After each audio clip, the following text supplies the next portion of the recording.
Hi, this is Vishwajit Singh from science with VS. आज हम carbon and its compound का part 5 करने वाले हैं। 4 पार्ट्स इस चैप्टर के पहले ही बन चुके हैं। आपको लिंक डिस्क्रिप्शन में मिल जाएगा, जो कि प्लेलिस्ट का लिंक है, उसमें आपको चारों पार्ट्स मिल जाएंगे। आप उनको प्ले करके पहले देख लीजिए, तो आपको ये वीडियो आज का ज़्यादा अच्छे से समझ में आएगा। तो हम लोग स्टार्ट करते हैं वीडियो को। आज हम फंक्शनल ग्रुप्स के बारे में पढ़ेंगे। तो स्टार्ट करते हैं फंक्शनल ग्रुप के डेफिनेशन से। फंक्शनल ग्रुप क्या है? तो functional groups are the atoms और ग्रुप्स ऑफ एटम्स। ठीक है, फंक्शनल ग्रुप्स क्या हैं? तो वो एटम्स हैं या ग्रुप्स ऑफ एटम्स हैं which are attach to a long chain of hydrocarbon. Hydrocarbon के एक लॉन्ग चेन से वो अटैच होता है, हो सकता है। ठीक है, and which impart chemical property in that very hydrocarbon. उस हाइड्रोकार्बन में जिसमें कि वो अटैच होगा, कौन अटैच होगा? फंक्शनल ग्रुप अटैच होगा। वो उसके केमिकल प्रॉपर्टी को चेंज कर देगा अलग से, मतलब उसके कारण ही केमिकल प्रॉपर्टीज चेंज हो जाएंगे या उसमें उसके कारण ही केमिकल प्रॉपर्टीज आएंगे। जैसे एग्जाम्पल से समझते हैं इसको। ठीक है, फॉर एग्जाम्पल मान लीजिए कि 3 कार्बन्स हैं यहाँ पे। ठीक है, सब में हाइड्रोजन अटैच है, तो इसका नाम क्या होगा? पिछली वीडियो में हमने बताया था। ये क्या है?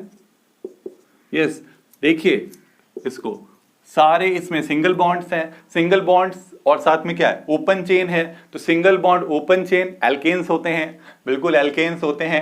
एल्केन्स के बाद यहाँ पे कितने कार्बन हैं? There are 3 carbons. 3 कार्बन्स के लिए हमने क्या वर्ड था हमारे पास? प्रॉप था ना। और एल्केन है तो लास्ट में क्या लग जाएगा? ANE लग जाएगा। तो इसका क्या नाम हो गया? प्रोपेन नाम हो गया। ठीक है, अब मान लीजिए कि हमने इस प्रोपेन में, ये प्रोपेन है, ठीक है, पूरा का पूरा प्रोपेन है, एक हाइड्रोजन हटा दिया, इस हाइड्रोजन की जगह क्लोरीन लगा दिया। ठीक है, पूरा का पूरा वही है, बस एक हाइड्रोजन की जगह क्लोरीन लगा दिया। तो अब तो सोचिएगा, एक क्लोरीन लगाने से क्या होगा? वो तो प्रोपेन ही रहेगा। नहीं, ऐसा नहीं होगा। होगा क्या कि उस पूरे के पूरे मॉलिक्यूल का या कंपाउंड का कह सकते हैं कि केमिकल प्रॉपर्टीज ही चेंज हो गया, रंग ही बदल गया। मतलब पूरा वो जैसे नहीं कहते हैं इच्छाधारी नागिन, अभी ऐसा था तो दूसरी तरह हो गया, बिल्कुल वही होने वाला है। यहाँ हाइड्रोजन जैसे ही हटा, एक क्लोरीन एटम आया, तो क्या हुआ? ये पूरा जो है आपका प्रोपेन, इसका रंगत ही बदल गया, केमिकल प्रॉपर्टीज पूरा चेंज हो गया। अब जैसे मान लीजिए कि दूसरा कुछ, अब ये तो था एक एटम, यहाँ पे क्या लिखा है? एटम्स और ग्रुप्स ऑफ एटम्स। ठीक है, एटम भी हो सकता है, सिंगल एटम भी हो सकता है, और ग्रुप ऑफ एटम भी हो सकता है। फॉर एग्जाम्पल कि ये यहाँ पे क्लोरीन हमने लिखा, क्लोरीन नहीं होता, यहाँ OH होता है ना। OH क्या है? तो ग्रुप ऑफ एटम्स है। और इसके अलावा COOH भी हो सकता है, CHO भी हो सकता है। ठीक है, अभी इन सब के बारे में हम लोग आगे पढ़ेंगे। तो यहाँ पे आपको समझ में क्या आना चाहिए? समझ में ये आना चाहिए कि जब भी कोई फंक्शनल ग्रुप कहता है तो उससे तुरंत दिमाग में स्ट्राइक करना चाहिए, फंक्शनल ग्रुप्स आर एटम्स और ग्रुप्स ऑफ एटम्स। एटम्स हो सकते हैं, ग्रुप्स ऑफ एटम्स हो सकते हैं, या कभी कभी आयंस भी हो सकते हैं। ठीक है, आयंस भी हो सकते हैं फंक्शनल ग्रुप्स, जो कि लॉन्ग चेन हाइड्रोकार्बन में अटैच होके उनके प्रॉपर्टीज को बदल देते हैं। ठीक है, तो यही है हमारा फंक्शनल ग्रुप्स। तो हम लोग यहाँ पे different types of functional group का बात करने वाले हैं। तो यहाँ पे जो है हमारे पास टोटल 5 फंक्शनल ग्रुप्स हैं, और 2 और हैं जो आपके क्या कहते हैं, डबल बॉन्ड और ट्रिपल बॉन्ड वाले, यानी एल्कीन और एल्काइन। तो वो हम पिछली वीडियो में ही कवर कर चुके हैं। तो बस हमको यही 5 अभी फंक्शनल ग्रुप्स के बारे में पढ़ना है। तो स्टार्ट करते हैं सबसे पहले हैलोजेंस से। हैलोजेंस क्या होते हैं? हैलोजेंस जो हैं वो ऐसे एलिमेंट्स होते हैं जो हमारे पीरियोडिक टेबल में ग्रुप 17 में आपको देखने को मिलते हैं। जैसे कि इसमें हमारा क्लोरीन आ जाता है, ब्रोमीन होता है, आयोडीन होता है। ये सब क्या है? तो ये सब हैलोजेंस है। ठीक है, अब इसमें प्रीफिक्स लगता है। प्रीफिक्स यानी कि जो हम लोग नाम लिखने वाले हैं उससे पहले कोई जो है वर्ड, जैसे मान लीजिए कि प्रोपेन है तो उसके आगे कुछ लग जाए। जैसे क्लोरीन है तो क्लोरोप्रोपेन हो जाएगा। क्या कहते हैं, ब्रोमीन है तो ब्रोमोप्रोपेन हो जाएगा, आयोडीन है तो आयोडोप्रोपेन हो जाएगा। अभी हम लोग देखेंगे।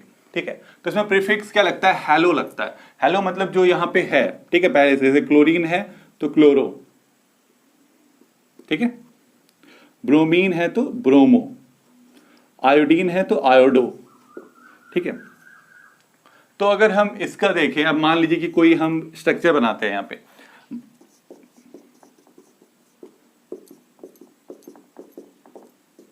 ठीक है, अब यहाँ पे मान लीजिए कि हमने क्लोरीन अटैच कर दिया, बाकी सब जगह क्या है, हाइड्रोजन है पहले से।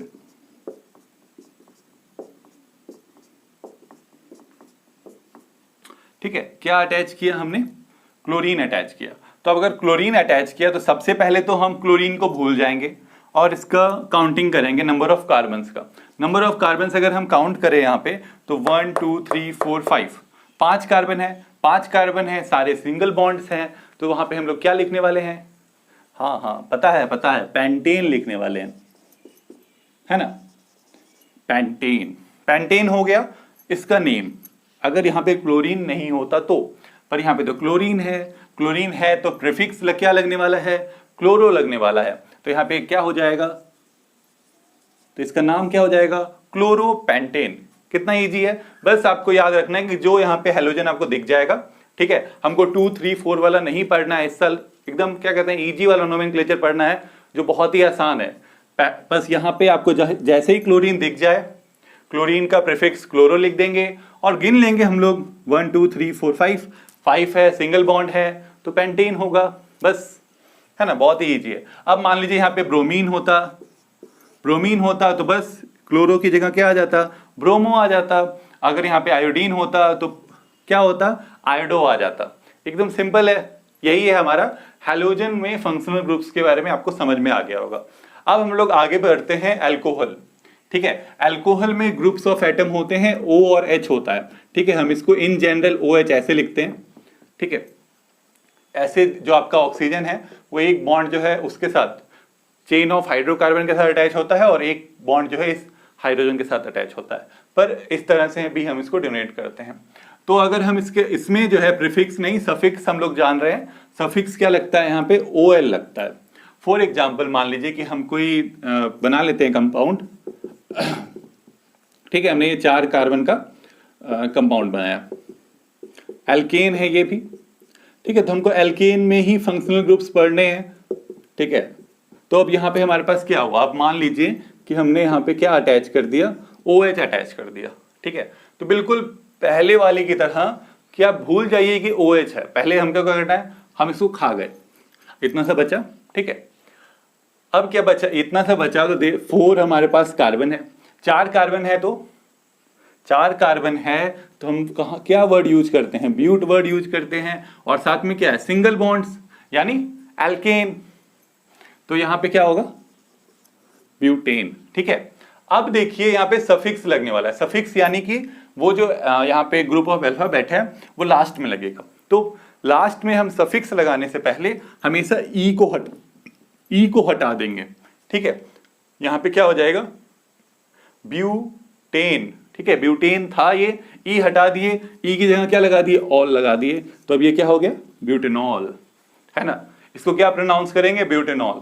ऐसे ही अगर 5 कार्बन होगा तो पेंटेनॉल, 3 होगा तो प्रोपेनॉल। ठीक है, इसी तरह से जो है आपको बनाना है। याद ये रखना है कि हमेशा ई जो है माइनस होगा और OL ऐड होगा। ठीक है, in the case of alcohol. ठीक है, अब एल्डिहाइड पे आते हैं। एल्डिहाइड इन जनरल क्या है, बहुत ही सिंपल सा है। इसमें जो है एक कार्बन होता है, ठीक है, और एक ऑक्सीजन होता है, एक हाइड्रोजन होता है। कार्बन डबल बॉन्ड ऑक्सीजन के साथ अटैच होता है, सिंगल बॉन्ड हाइड्रोजन के साथ अटैच होता है। इन जनरल हम इसको CHO लिखते हैं। ठीक है, अगर आपको इस तरह भी लिखा हुआ मिल जाए एग्जाम में तो इसका मतलब भी क्या है कि वो एल्डिहाइड ही है। ठीक है, अब इसका जो है हम लोग एक स्ट्रक्चर ड्रॉ कर लेते हैं, इसी स्ट्रक्चर में एडिट कर लेते हैं। ठीक है, इसमें क्या हम डाल रहे हैं, एल्डिहाइड हमने अटैच कर दिया, सॉरी यहाँ H होगा। अब इसका नेम बताइए, चलिए मैं बताता हूं। यहां पे देखिए 1 2 3 4 ही कार्बन है, नहीं 5वां कार्बन भी यहां पे आ गया। ठीक है, फंक्शनल ग्रुप का कार्बन को भी हमको ऐड करना है, इसको दिमाग में एकदम डाल लीजिए, कार्बन होना चाहिए। ठीक है, अब वो कार्बन कहीं से आया हो, अगर उसमें अटैच्ड है तो उसको हमको काउंट करना है, चाहे वो फंक्शनल ग्रुप का है या लॉन्ग चेन का है। तो अब यहाँ पे क्या है, 1 2 3 4 5 कार्बन हो गए। अब 5 कार्बन के लिए इस फंक्शनल ग्रुप को अगर छोड़ दें हम तो 5 कार्बन के लिए हमारे पास कौन सा नेम होगा, कौन सा, एल्केन है, आसान है, पेंटेन, है ना। तो पेंटेन नेम है उसका, जिसमें कि एल्केन में 5 कार्बन होते हैं, वो पेंटेन होता है। पर यहां पे देखिए फिर सफिक्स है, सफिक्स एल है। तो सफिक्स लगाने से पहले मैंने बताया आपको क्या करना होगा, ई को माइनस करना होगा। मतलब हम लोग क्या करने वाले हैं, यहाँ पे ई को माइनस करने वाले हैं और क्या लिखने वाले हैं, एल रख देने वाले हैं। तो यहाँ पे इसका क्या नाम हो गया, पेंटेनल, है ना। क्या नाम हो गया, पेंटेनल। ई हट गया, एल आ गया। और याद क्या रखना है कि जो फंक्शनल ग्रुप है उसका भी कार्बन काउंट होगा। ठीक है, चलिए आगे बढ़ते हैं। ये हुआ हमारा एल्डिहाइड, समझ में आ रहा होगा। अब हम आगे बढ़ रहे हैं कैटोन की तरफ। कैटोन में अगर हम बात करें तो कैटोन में 2 बॉन्ड्स कार्बन के खाली होते हैं, इधर भी खाली उधर भी खाली। ठीक है, देखिए याद ये रखना है कि अगर यहां पे हाइड्रोजन रहेगा तो ये क्या हो जाएगा, ये किस में बदल जाएगा, ये एल्डिहाइड में बदल जाएगा। ठीक है, पर यहां पे कुछ नहीं होगा तो ये क्या हो जाएगा, ये कैटोन है। याद रहेगा, बिल्कुल रहेगा। तो अब देखिए कैटोन में क्योंकि दोनों 2 बॉन्ड्स खाली होते हैं तो कैटोन जो है वो मिडल में आता है। ठीक है, ये सब देख रहे थे, ये आपका कहां पे आ रहा था, लास्ट में, चेन जहां पे एंड हो रहा था वहां पे आ रहा था। पर जो कैटोन है, एल्डिहाइड जो है वो लास्ट में आता है, पर जो कैटोन है वो कहां पे आएगा, वो इन द मिडल आएगा जैसे। ठीक है, ये है हमारा कंपाउंड। इसमें मान लीजिए कि आपका ऑक्सीजन अटैच,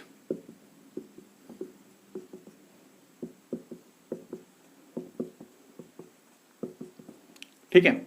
अब इसका हमको नाम लिखना है, तो नाम लिखना है तो हमको दिख रहा है कि बीच में एक डबल बॉन्ड है, पर वो डबल बॉन्ड इस चेन का नहीं है, लॉन्ग चेन का नहीं है वो डबल बॉन्ड, वो कैटोन का डबल बॉन्ड है, इसलिए उसको नेग्लिजिबल मानेंगे। वो है फंक्शनल ग्रुप का डबल बॉन्ड, इसलिए उसको नहीं मानेंगे। ठीक है, मानेंगे कि सारे क्या है, सिंगल बॉन्ड्स ही हैं।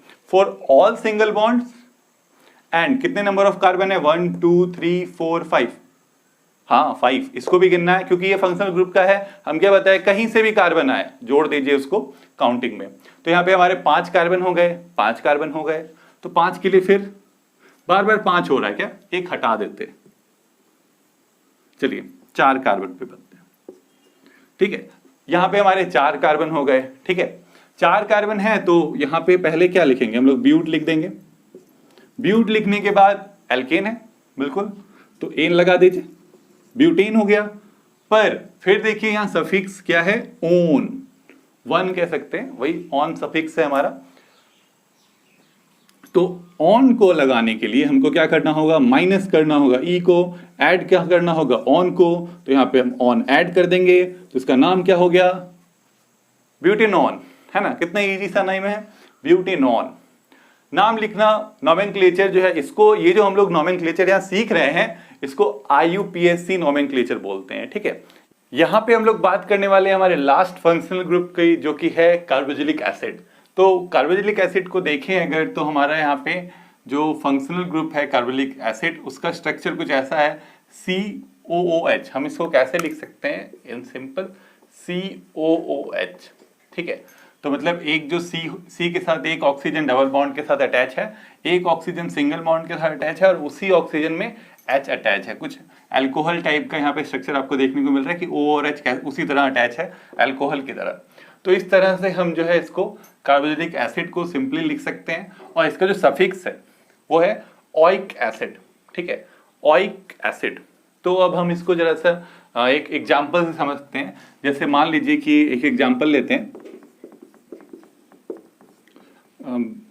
ऐसा, तो यहाँ पे मान लीजिए ये COOH है, ऐसा स्ट्रक्चर यहाँ अटैच्ड है, बाकी जो है हमारा वो हाइड्रोजन है। ठीक है, तो अब यहाँ पे आपको देखने को क्या मिल रहा है, यहाँ पे देखने को मिल रहा है कि ये एक एल्केन का स्ट्रक्चर है जिसमें कि कार्बोक्सिलिक एसिड अटैच्ड है, एक फंक्शनल ग्रुप। तो अब इसका सबसे पहले नाम, तो इसका नाम लिखने के लिए तो वही सबसे जो हम लोग अभी तक पढ़ रहे हैं, जैसे हम लोग नेम लिख रहे हैं एल्केन का, बिल्कुल वैसे ही लिखना है। ये क्या है, एल्केन ही है क्योंकि सिंगल बॉन्ड्स हैं, डबल बॉन्ड भी है इसमें कहाँ पे है, यहाँ पे है, पर वो फंक्शनल ग्रुप का डबल बॉन्ड है, उसको हम नहीं मानेंगे, मतलब निग्लेक्ट कर देंगे while counting the carbon. While क्या कहते हैं, सोचने के, जब हम सोच रहे होंगे कि ये एल्केन है, एल्कीन है, एल्काइन है, उस टाइम में जब फंक्शनल बॉन्ड में जो डबल बॉन्ड है उसको निग्लेक्ट करना है, लेकिन बाकी के डबल बॉन्ड, अगर कहीं पे भी डबल बॉन्ड होता तो ये एल्कीन हो जाता, या ट्रिपल बॉन्ड होता तो एल्काइन हो जाता, पर क्योंकि सिर्फ फंक्शनल ग्रुप में डबल बॉन्ड है तो उसको नहीं मानेंगे, सिर्फ यहाँ वाले जो सिंगल बॉन्ड्स हैं उनके हिसाब से हम सोचेंगे। सिंगल बॉन्ड्स एल्केन में होता है तो एल्केन में हमारा फंक्शनल ग्रुप अटैच्ड है, यही हमको मेरे सिलेबस में भी है, हमारे सिलेबस में भी है, एल्केन में ही फंक्शनल ग्रुप वाला सिलेबस है, ठीक है, एल्कीन और एल्काइन वाला नहीं पढ़ना है। तो यहाँ पे अगर हम देखें अब तो कितने कार्बन है, 1 2 3 4 5 6 कार्बन, ठीक है। इस फंक्शनल ग्रुप के कार्बन को भी जोड़ना है। मैं बार बार इसलिए बोल रहा हूं ये बात कि फंक्शनल ग्रुप के कार्बन को भी जोड़ना है, काउंट करना है, क्योंकि जो स्टूडेंट्स हैं यहाँ पे मिस्टेक करते हैं, बहुत मिस्टेक होता है यहाँ पे, वाइल काउंटिंग जो है वो इस कार्बन को छोड़ देते हैं, पर इसको हमको नहीं छोड़ना है, याद रखिए। तो अब यहाँ पे काउंट करें तो हमारे पास 6 कार्बन है, 6 कार्बन है, तो चलिए हेक्सेन हो गया, 6 कार्बन एल्केन हेक्सेन है ना। अब हमको पता है क्या करना होगा, हमको माइनस करना होगा ई, और ऐड क्या करना है, ऑइक एसिड ऐड करना है, क्योंकि सफिक्स इसका क्या है, ऑइक एसिड। तो चलिए माइनस कर दिए ई को हटा दिए, अब ऐड क्या करेंगे, ऑइक एसिड ऐड कर देंगे। तो अब इसका नाम क्या हो गया, इसका नाम हो गया हेक्सेनोइक एसिड, हेक्सेनोइक एसिड। वैसे ही आप जो है दूसरे किसी भी क्या कहते हैं कार्बोक्सिलिक एसिड वाले स्ट्रक्चर का नेम लिख सकते हैं। नंबर ऑफ कार्बन गिनिए, वो एल्केन होगा तो उसका नाम लिख दीजिए एल्केन लिख के साथ, जैसे 5 है तो हम पेंटेन लिख दिए, ई हटा के ऑइक एसिड लगा दिए, उसका नाम हो गया। जैसे पेंटेन होगा तो पेंटेनोइक एसिड, ब्यूटेन होगा तो ब्यूटेनोइक एसिड, है ना, प्रोपेन होगा तो प्रोपेनोइक एसिड। बहुत ही आसान है। तो यहाँ पे जो हमने फंक्शनल ग्रुप फिनिश कर लिया, फंक्शनल ग्रुप फिनिश किया, फंक्शनल ग्रुप का नोमेनक्लेचर भी देखा, और 2 और फंक्शनल ग्रुप हैं ऐसे सिलेबस में, एल्कीन और एल्काइन है, तो वो तो हम पिछली वीडियो में ही कर चुके हैं। तो अगर आपने वो वीडियो नहीं देखी तो आप उसको देख सकते हैं, लिंक आपको डिस्क्रिप्शन में मिल जाएगा। अब हम लोग आते हैं होमोलोगस सीरीज पे। होमोलोगस सीरीज क्या होता है, ठीक है, तो इसको समझिए। Homologous series is a series of compounds having similar chemical properties, same functional group, differing from their successive members by CH2. Homologous series क्या है, ऐसा सीरीज है कंपाउंड्स का which have same chemical properties, similar chemical properties होती हैं उसमें, और उनके पास क्या होता है, सेम फंक्शनल ग्रुप भी होता है। ऐसे भी अगर सिमिलर केमिकल प्रॉपर्टीज हैं तो इससे आपको समझ में आना चाहिए कि केमिकल प्रॉपर्टी डिसाइड कौन करता है, फंक्शनल ग्रुप डिसाइड करता है, तो फंक्शनल ग्रुप तो सेम होगा ही। अब कोई अल्कोहल और कोई एल्डिहाइड का प्रॉपर्टीज तो सेम नहीं हो सकता, इसलिए फंक्शनल ग्रुप सेम होगा, तभी they have similar chemical properties. और अगर हम आगे देखें तो they are differing, their successive members are differing by CH2। अब इसको जरा सा एक एग्जांपल से समझते हैं।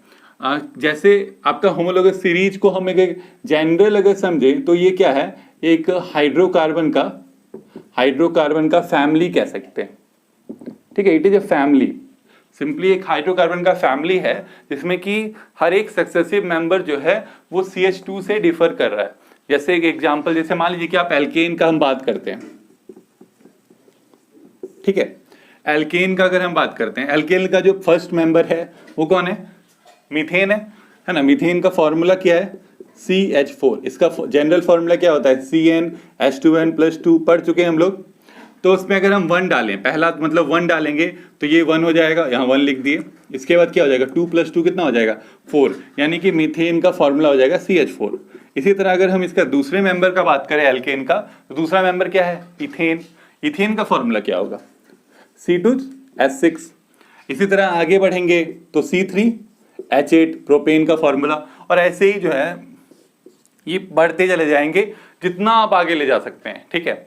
ये हमारा क्या हो गया, एक फैमिली हो गया एल्केन, क्या हो गया, इसी को हम होमोलोगस सीरीज कहेंगे। अब देखिए यहाँ पे CH4 C2H6, अब इन दोनों का अगर हम डिफरेंस देखें तो देखिए एक कार्बन था, यहाँ 2 कार्बन हो गया, मतलब 1 कार्बन का डिफरेंस है।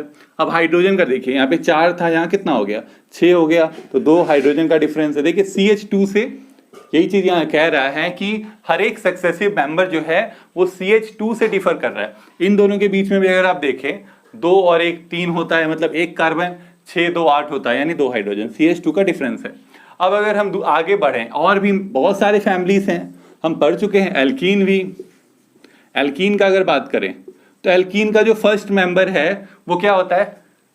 इथीन होता है। इथीन क्यों होता है? क्योंकि एक कार्बन में हम अटैच नहीं कर सकते ना डबल बॉन्ड, एक कार्बन और हाइड्रोजन के बीच में डबल बॉन्ड तो अटैच होगा नहीं, ठीक है। तो हम लोग क्या करते हैं, 2 कार्बन होगा तो ही उसका फर्स्ट मेंबर आएगा। तो इसका जो फर्स्ट मेंबर है वो इथीन है ना। यहाँ पे एक बॉन्ड ऐसा, यानी कि इसका अगर हम फॉर्मूला देखें तो क्या हो जाएगा, C2H4। इसका जो आपका जनरल फॉर्मूला है, मॉलिक्यूलर फॉर्मूला, वो है CnH2n, है ना। तो यहाँ पे अगर 2 रखें तो 2 × 2 क्या हो जाएगा, 4। अगर हम आगे बढ़ें तो C3H6 होगा, C4H8 होगा। तो ये इसके जो है 3 मेंबर्स, पहले 3 मेंबर्स हमने देखे। अब अगर आप इन दोनों के बीच में, कोई भी 2 सक्सेसिव मेंबर के बीच में डिफरेंस देखिए तो कितने कार्बन का डिफरेंस है आपको, 1 कार्बन का, कितने हाइड्रोजन का डिफरेंस है, 2 हाइड्रोजन का। तो ये भी क्या है, एक होमोलोगस सीरीज है। अगर हम और आगे बढ़े, एल्काइन में अगर देखें, एल्काइन का देखते हैं। एल्काइन का भी फर्स्ट मेंबर क्या होगा, इथाइन होगा, C2 वाला होगा। क्यों C2 वाला होगा? क्योंकि फिर ट्रिपल बॉन्ड का बात है, एल्काइन यानी कि एक ट्रिपल बॉन्ड होगा, और ट्रिपल बॉन्ड एक कार्बन में तो पॉसिबल नहीं है, 2 कार्बन चाहिए, इसलिए पहला मेंबर जो होगा इसका वो इथाइन होगा। अब एल्काइन का मतलब जनरल फॉर्मूला क्या होता है, CnH2n-2 होता है ना। तो यहाँ पे अगर हम 2 रखेंगे तो ये 4 हो जाएगा, 4 - 2 2 हो जाएगा। तो ये हो गया हमारा पहला इसका मेंबर। अगर हम आगे बढ़े तो C3 आपका क्या हो गया, H4, है ना। और उसके बाद अगर आगे बढ़ेंगे तो C4 हो गया, H6 हो गया, ठीक है। तब फिर इन दोनों के बीच में किसी भी 2 मेंबर, इन दोनों के बीच में अगर हम डिफरेंस देखें तो देखिए 3 और 4 1 कार्बन का डिफरेंस, 4 और 6 2 कार्बन का डिफरेंस, 2 हाइड्रोजन का डिफरेंस। तो यहाँ से देखिए फिर आपके पास आया कि CH2 का डिफरेंस है, यहाँ भी CH2 का डिफरेंस है, यहाँ पे भी CH2 का डिफरेंस है। ये तीनों क्या है, होमोलोगस सीरीज है। तो अब अगर हम और आगे बढ़े तो कोई एक, जो अभी हमने फंक्शनल ग्रुप पढ़ा है ना, 5 फंक्शनल ग्रुप पढ़े, उसमें से कोई सारे फंक्शनल ग्रुप के मेंबर्स भी क्या है, होमोलोगस सीरीज फॉर्म करते हैं। जैसे कोई भी एक ले लेते हैं, मान लीजिए अल्कोहल लेते हैं, ठीक है, अल्कोहल ले लेते हैं अगर, तो अल्कोहल के पीछे क्या लगा हुआ होता है, OH लगा हुआ होता है ना। तो अगर हम इसका देखें तो अगर इससे एल्केन से अल्कोहल बनाए तो देखिए क्या है, CH4 है, एक हाइड्रोजन हट जाएगा, CH3OH, यही होगा। C2H6 है, यानी कि C2H5OH। अगला देखिए क्या है, C3H8, तो C3H7 हो जाएगा OH, ठीक है। एक हाइड्रोजन हट के उसकी जगह OH आ जाता है, यही ना होता है अल्कोहल में। तो अब अगर हम फिर देखिए इन दोनों का डिफरेंस देखिए तो फिर आपको क्या मिलेगा, CH2 ही मिलता है डिफरेंस। इन दोनों कार्बन के बीच में कितना डिफरेंस है, C का, दोनों हाइड्रोजन के बीच में कितना डिफरेंस है, 2 हाइड्रोजन का डिफरेंस है, O बराबर ही है, H बराबर ही है, तो CH2 का डिफरेंस फिर आपको देखने को मिलेगा। तो फिर ये क्या हुआ, ये भी एक होमोलोगस सीरीज फॉर्म कर रहा है। तो अब आपको समझ में आया होगा कि होमोलोगस सीरीज क्या होता है। होमोलोगस सीरीज एक ऐसा सीरीज होता है कंपाउंड्स का जहाँ पे हमारे केमिकल जो प्रॉपर्टीज हैं वो सेम होंगे, इसके अलावा जो फंक्शनल ग्रुप वहाँ अटैच है वो भी सेम होगा, और 2 सक्सेसिव मेंबर जो है वो CH2 से डिफर करेंगे। तो इसको हम होमोलोगस सीरीज बोलते हैं। अब होमोलोगस सीरीज बनाने का फायदा ये है कि होमोलोगस सीरीज का अगर हम किसी भी एक मेंबर का सारा प्रॉपर्टीज पढ़ लें, केमिकल प्रॉपर्टीज पढ़ लें, तो हमको सारे उसके प्रॉपर्टीज समझ में आ जाएंगे। जैसे अगर हम अल्कोहल का प्रॉपर्टी पढ़ लें सारा, कि अल्कोहल किसके साथ रिएक्ट करके क्या फॉर्म करता है, तो हमको जितने भी मेंबर्स हैं इसके सबके केमिकल प्रॉपर्टीज समझ में आ गए। तो इसीलिए होमोलोगस सीरीज को पढ़ा जाता है। अब एक और चीज, अगर हम कोई भी हाइड्रोकार्बन देखें, कोई भी कार्बन कंपाउंड देखें, तो उसके 2 पार्ट्स होते हैं, ठीक है। 2 पार्ट्स क्या होंगे, जैसे अगर इसी को देखिए C2H5OH है, तो इसके 2 पार्ट्स हैं, एक तो है लॉन्ग चेन हाइड्रोकार्बन और दूसरा क्या है, फंक्शनल ग्रुप, है ना। 2 पार्ट्स में बटा हुआ है। तो अब ये जो 2 पार्ट्स हैं ये दोनों हमको कुछ डिफरेंट चीजें बताते हैं। पहला चीज कि जो आपका ये है, जो आपका लॉन्ग चेन हाइड्रोकार्बन है, वो बताता है उसके फिजिकल प्रॉपर्टीज के बारे में। जैसे कि मान लीजिए कि उसका फिजिकल स्टेट क्या होगा, वो सॉलिड होगा, लिक्विड होगा, गैस होगा, इससे रिलेटेड। मतलब जितना ज़्यादा लंबा चेन होगा उसका सॉलिडिटी बढ़ते जाएगा। जैसे फॉर एग्जांपल एक कार्बन है तो गैस होगा, यहाँ देखिए मीथेन क्या होता है, गैस होता है, फिर उसके बाद धीरे धीरे वो लिक्विड हो जाएगा और आगे बढ़ेंगे तुमको सॉलिड भी मिलेगा। तो जितना लंबा चेन उसी से हमको क्या पता लगेगा, उसका फिजिकल प्रॉपर्टीज के बारे में पता लगेगा। ठीक है, अगर छोटा चेन होगा तो वो गैस होगा, बड़ा चेन होगा तो वो सॉलिड होगा। इसके बाद अगर हम उसके क्या कहते हैं फिजिकल प्रॉपर्टीज में आए तो मेल्टिंग पॉइंट, बॉइलिंग पॉइंट सब हमको इसी से पता लगेगा। कम कार्बन होंगे तो मेल्टिंग पॉइंट कम होगा, कम होगा। बॉइलिंग पॉइंट भी क्या होगा, कम होगा। ज्यादा कार्बन होंगे तो मेल्टिंग पॉइंट ज्यादा होगा, बॉइलिंग पॉइंट ज्यादा होगा। तो आपको समझ में आना चाहिए कि जो हमारा लॉन्ग चेन हाइड्रोकार्बन है उससे हमको क्या मिलता है, उससे हमको फिजिकल प्रॉपर्टीज पता लगती हैं। और जो हमारा फंक्शनल ग्रुप है, functional group decides the chemical property of that compound. ठीक है, फंक्शनल ग्रुप जो है केमिकल प्रॉपर्टीज को डिसाइड करता है। तो यहाँ पे अब बोलिएगा सर इसमें कहाँ फंक्शनल ग्रुप है, इसमें भी फंक्शनल ग्रुप है। इसमें जो डबल बॉन्ड है यही इसका फंक्शनल ग्रुप है, इसमें जो ट्रिपल बॉन्ड है यही इसका फंक्शनल ग्रुप है। मतलब जो डबल बॉन्ड वाले कंपाउंड्स हैं उनका जो प्रॉपर्टीज होगा वो यहाँ पे आपको सेम मिलेगा। ट्रिपल बॉन्ड वाले कंपाउंड्स का अगर आप प्रॉपर्टी पढ़ लें तो वो यहाँ पे आपको सेम मिलेगा। अब इसमें जो इसका सिंगल बॉन्ड है वो इसका फंक्शनल ग्रुप हो गया कि जितने भी सारे सिंगल बॉन्ड वाले कंपाउंड हैं उनके पास सेम केमिकल प्रॉपर्टीज होगा। इसके अलावा लॉन्ग चेन जो है वो उसके फिजिकल प्रॉपर्टीज को दिखाएगा। तो यहाँ पे जो है हमने फिर होमोलोगस सीरीज जो है वो फिनिश कर लिया। तो कार्बन एंड इट्स कंपाउंड में जितना हमको पढ़ना था इस साल 10th क्लास के सिलेबस में, जो रिड्यूस्ड सिलेबस है 2021 के एग्जाम के लिए, वो हमने कंप्लीट कर